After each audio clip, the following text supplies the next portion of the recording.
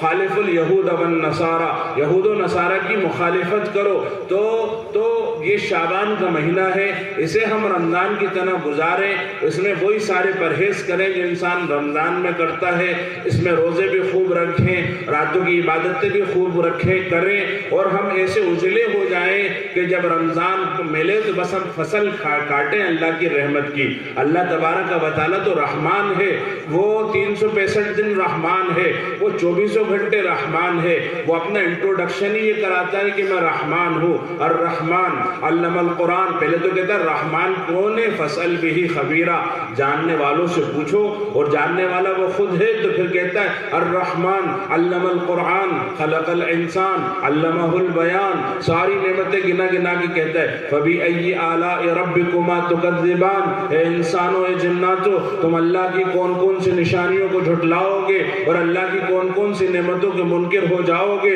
تمہاری ذات سے لے کے افلاق تک، زمین سے لے کے آسمان تک اللہ کی نشانیوں اور نعمتوں کا تانتا لگا ہے۔ جہاں فرمایا ان فی خلق السماوات والارض، آسمانوں میں اللہ کی نشانیاں ہیں، وہی فرمایا افلا ينظرون الى الابل، اونٹ میں اللہ کی نشانیاں ہیں، الى السماء، آسمان میں اللہ کی نشانیاں، الى الارض، زمین میں اللہ کی نشانیاں، الى الجبال، پہاڑوں میں اللہ کی نشانیاں، افرأیتم ما تحرثون، کھیتوں میں اللہ کی نشانیاں، افرأیتم ما تشربون، پانی میں اللہ کی نشانیاں، افرأیتم ما تورون، آگ میں, چولہے میں, تندور میں اللہ کی نشانیاں.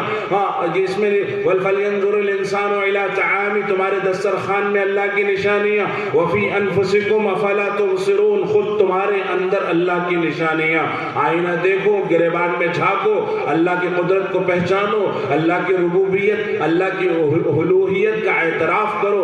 اللہ رزاق ہے, اللہ وہاب ہے, اللہ تواب ہے, اللہ غفار ہے. تو اللہ تو رحمان ہے, الرحمن, اللہ رحمان ہے. اور اس کے نبی نے یہ مسنون قرار دیا کہ جب اللہ کے کلام کو پڑھو تو بسم اللہ پڑھا کرو. اور ایک بسم اللہ میں 2 مرتبہ اللہ کی رحمت کا بیان ہے.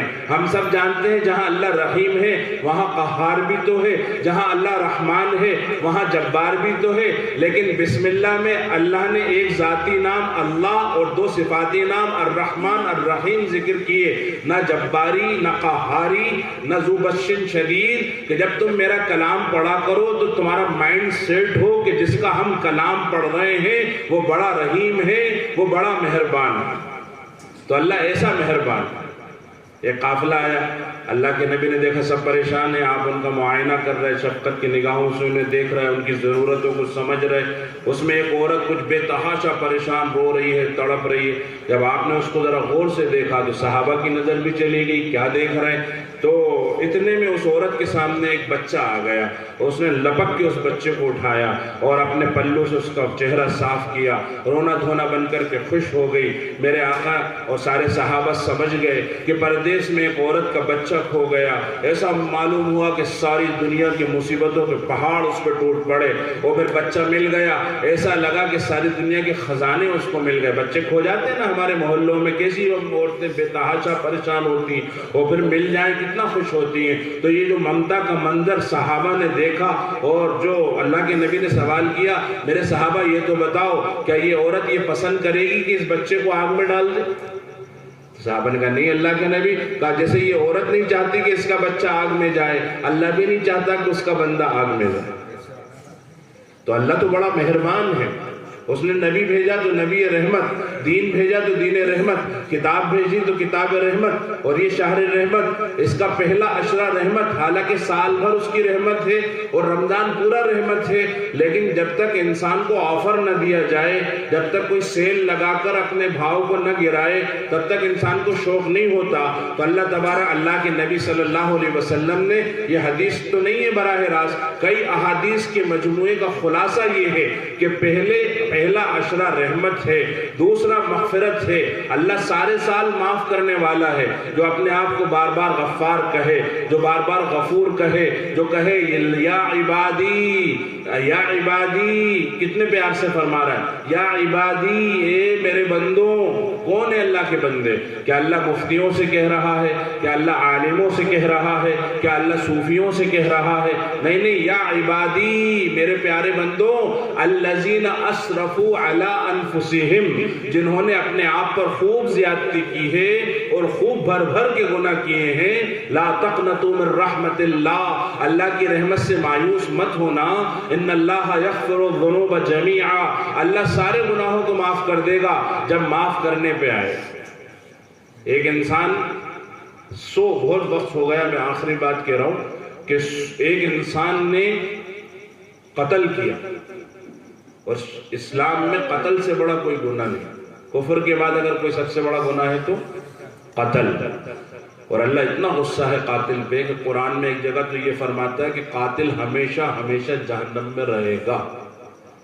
لیکن دوسری آیتوں اور حدیثوں کی روشنی میں علماء نے فرمایا کہ نہیں, ایسا نہیں ہے, اللہ معاف کر دے گا, نکل آئے گا.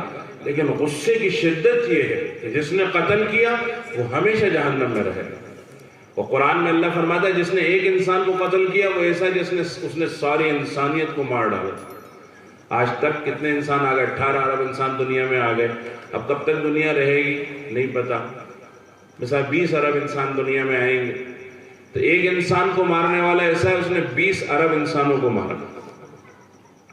میرے نبی نے فرمایا ایک انسان کو ناحق مارا جا رہا ہے, اور سب مل کر یہ رائے دیں کہ اسے مار ڈالو, اللہ سب کو ایک قتل کی وجہ سے جہنم میں ڈال دے.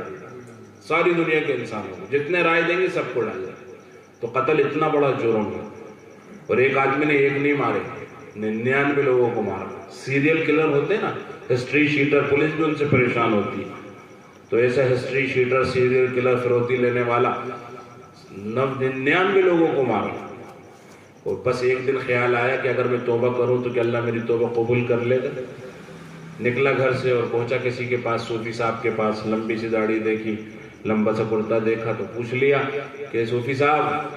پہلے عابد کے پاس گیا, پوچھا صوفی صاحب اگر میں توبہ کروں اللہ میری توبہ قبول کر لے گا؟ کہا تو نے کیا کیا؟ کہ میں 99 لوگوں کو مارا. صوفی صاحب نے کبھی چوہا بھی نہیں مارا تھا. دل دھک سے ہو گیا کہ اللہ تجھے معاف نہیں کرے گا. اب اس کے تو مزاج میں تیز تھا اور کمر میں خنجر تھا, نکالا اور صوفی صاحب کو بھی مار دیا. اب 100 پورے ہو گئے. وہ گھر جا کے بیٹھا کہ یہ توبہ وہ میرا کام نہیں, میں تو توبہ کے ارادے سے گیا, ایک قتل اور کر کے واپس آیا. کچھ دنوں کے بعد پھر دل کے اندر ہلچل ہوئی, بے چینی ہوئی, پھر گیا. اس بار کسی عالم کے پاس گیا. یہ مت سوچنا کہ یہ بیٹھ کے عالموں کی بات بیان کرنا ہے, تعریف کرنا ہے, نہیں, میں نہیں کہہ رہا. حدیث میں پہلے عابد کے پاس گیا, پھر عالم کے پاس گیا. حدیث کے الفاظ ہیں, دین کا علم جاننے والے کے پاس گیا. پہلے آدھے عالم کے پاس گیا, پھر پورے عالم کے پاس گیا. کہتے ہیں نیم حکیم خطرہ جان, نیم عالم خطرہ ایمان.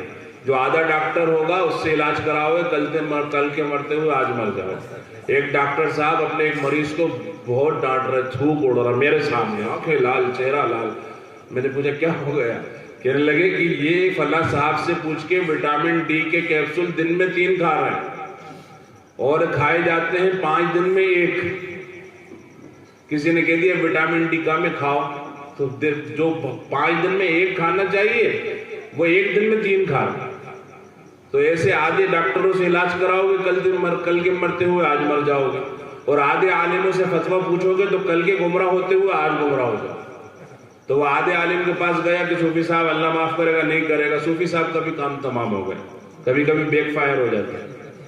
اور اب جو ہے عالم کے پاس پہنچا تو کہا سبحان اللہ, من یحول بین العبد و توبتہ, کہ کون ہے جو بندے اور توبہ کے بیچ میں حائل ہو جائے. ومن یحول بین العبد و ربی, کون ہے اور اللہ اور بندے کے بیچ میں آئی. معاملہ اللہ اور بندے کا ہے. تو توبہ کر لے, اللہ تیری توبہ قبول کر لے, لیکن تیری صحبت خراب.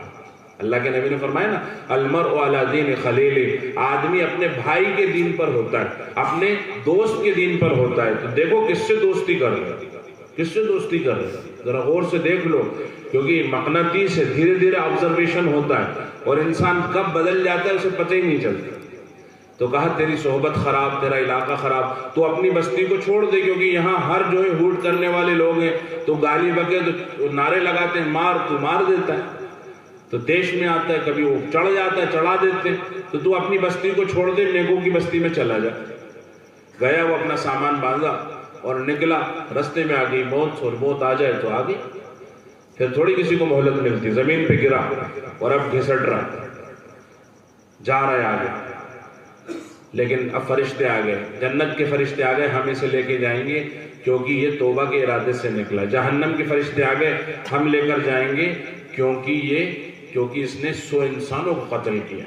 اب تیسرا فرشتہ آیا فیصلہ کرنے کے لیے کہ زمین ناپو, اگر یہ نیکوں کی بستی کے قریب ہے تو اسے جنت والے فرشتے لے کر جائیں گے, اور بروں کی بستی کے قریب ہے تو اسے جہنم کے فرشتے لے کر جائیں گے. زمین ناپی جا رہی ہے اور وہ گناہگاروں کی بستی کے قریب ہے. تو اسے کہاں جانا چاہیے؟ کہاں؟ جہنم میں. اب روایت میں ہے اوحى الله الى هذه ان تبعدي والى هذه ان تقربي. میں کہتا ہوں جو معاملہ کل اللہ نے ابراہیم خلیل اللہ کے ساتھ کیا تھا, آج توبہ کی برکت سے وہ معاملہ اللہ 100 انسانوں کے قاتل کے ساتھ کر رہا ہے. کل اللہ نے ڈائریکٹ فرشتوں کو نہیں بھیجا, آگ سے کہا تھا اے آگ ٹھنڈی ہو جا, کہ فرشتے کو نہیں بھیجا کہ تم جا کے ٹھنڈا کرو. آگ سے کہا تو ٹھنڈی ہو جا. ایسے اللہ نے زمین کے ٹکڑے سے کہا, پوری بستی سے کہا تو دور ہٹ جا, اور پوری بستی سے کہا کہ تو قریب آ جا. اور پھر جب زمین ناپی گئی وہ نیکوں کی بستی کے قریب نکلا اور اللہ نے اسے جنت عطا فرما دی. ایسے اللہ معاف کرنے والا ہے. ایک غیر اللہ کی پوجا کر رہے ہیں, اپنے بت کے سامنے بیٹھا ہے دھولی رما کے اور کہہ رہے مالا جب رہے فلاں کی جائے, فلاں کی جائے, فلاں کی جائے, فلاں کی جائے. کتنے سالوں تک؟ 80 سالوں تک غیر اللہ کی پوجا کر رہے ہیں.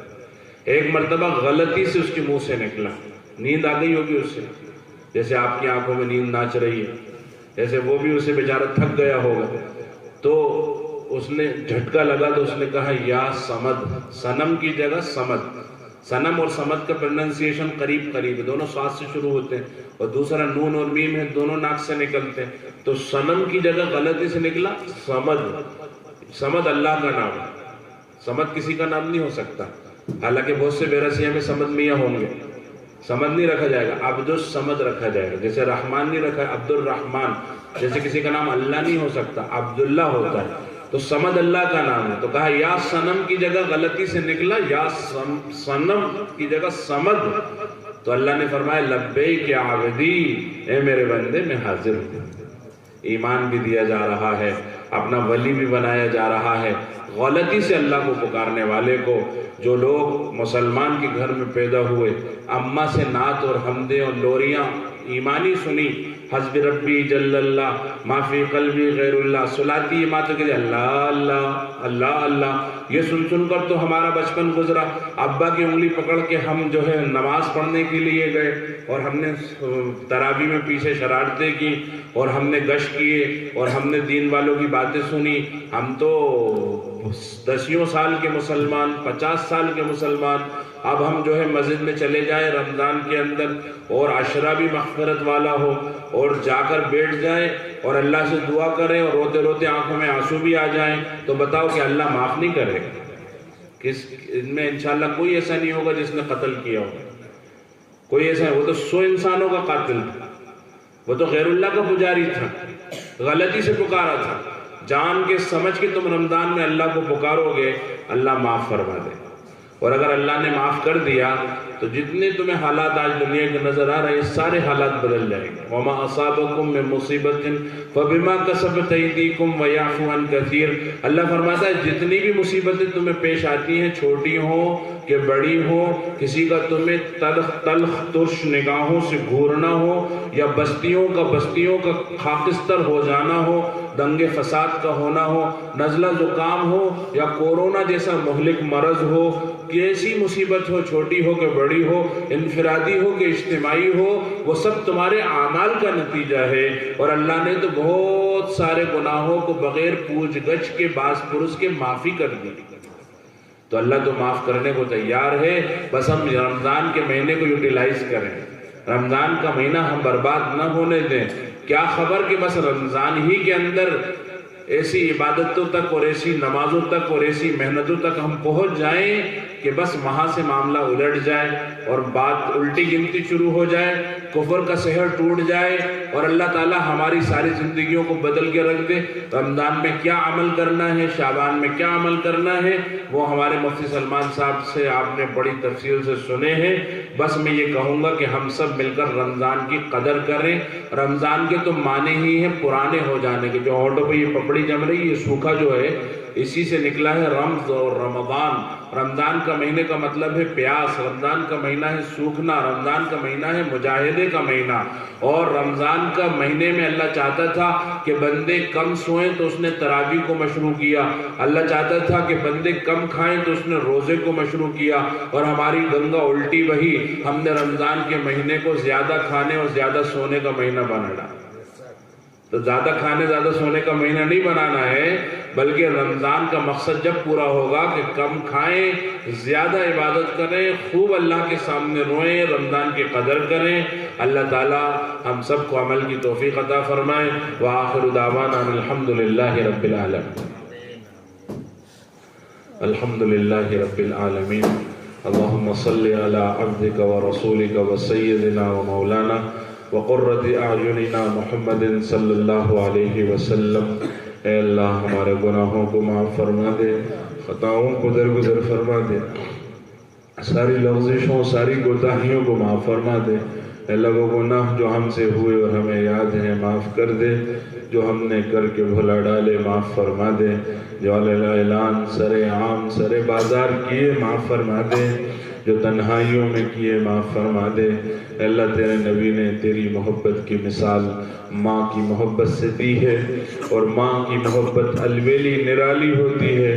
جب چھوٹے بچے گندگی میں لت پت ہو جاتے ہیں، باپ تو چھی کر کے دور کر دیتا ہے، ماں پیار سے اٹھا لیتی ہے۔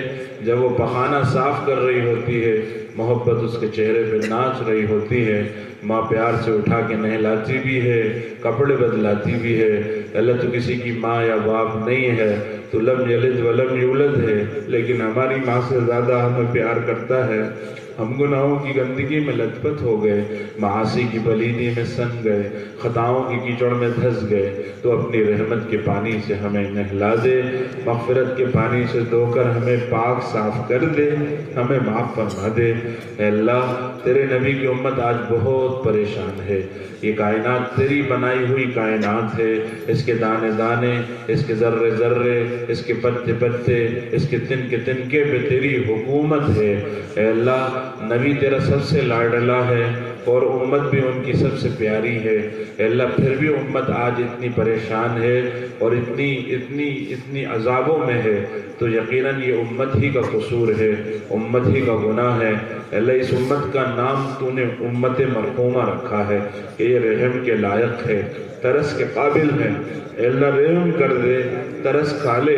تو نے جنت کی دیواروں پہ لکھا ہے امت مذنبۃ ورب غفور، امت گناہگار ہے لیکن رب معاف کرنے والا ہے۔ اے اللہ سارے ایمان والوں کی حفاظت فرما، سارے انسانوں کی حفاظت فرما۔ اے اللہ سارے انسانوں کی حفاظت فرما، اس دنیا کو امن کا گہوارہ بنا۔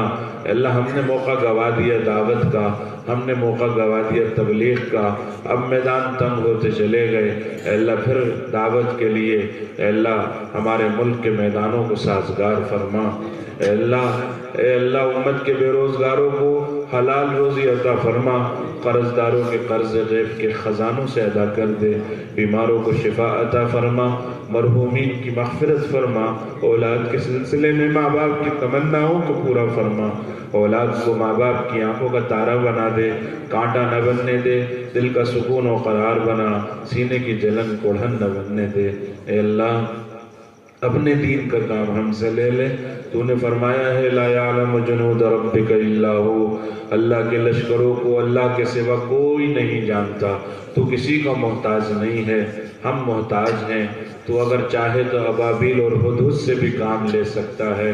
تو نے مچھروں کھٹملوں سے کام لیا، اصحاب کہف کے کتے سے کام لیا۔ اللہ لوگ گالی بکتے ہیں تو کتا کہتے ہیں، تو نے کتے سے بھی کام لے لیا۔ اللہ ہمیں کتے سے بدتر نہ بنا، اپنے دین کا کام ہم سے لے لے، دعوت کے رستے پہ ہمیں چلا دے، تبلیغ کی راہوں میں ہمیں پھرا دے، دین کے میدانوں میں ہمیں جما دے، ہمیں خانقاہوں میں ذکر کرنے والا، مسجدوں کا آباد کرنے والا، مدرسوں کا معاون بنا دے، ہر دین کے کام میں ہمارا حصہ لگا دے، اسے قبول کر لے، اسے ہماری نجات کا ذریعہ بنا۔ اے اللہ حشر کے روز عرش کا سایہ، تیرے دیدار مبارک، تیرے نبی کی شفاعت اور حوض کوثر کا پانی نصیب فرمانا، منکر نکیر کے سوالات کو آسان کر کے پل صراط پہ سے سہولت سے گزروا کے جنت الفردوس میں تیرے نبی کے پڑوس میں مقام عطا فرما دینا۔ ہمارے دنیا آخرت کے مسائل کو ہم سے زیادہ تو جانتا ہے، سارے مسائل حل فرما دے۔ ہماری دنیا آخرت کی ضروریات سے ہم سے زیادہ تو واقف ہے، ساری ضرورتوں کو پورا فرما دے۔ آقا صلی اللہ علیہ وسلم نے ہمارے لیے جو مانگا عطا فرما دے، جن جن پریشانیوں مصیبتوں سے پناہ مانگی اس سے ہم سب کو سارے امت کو پناہ عنایت فرما دے۔ اے اللہ یہ لوگ تیری محبت میں آج یہاں جمع ہوئے ہیں، ان کی محبت میں برکت عطا فرما، ان کی نسلوں میں دین کے دائی شیدائی پیدا فرما۔ ہمیں مانگنا نہیں آتا تو اپنی شان کے مطابق عطا فرما، ہماری دعاؤں کو اپنے فضل و کرم سے قبول فرما۔ وصلی اللہ تعالی علی خیر خلقہ محمد وعلی آلہ واصحابہ اجمعین برحمتک یا ارحم الراحمین۔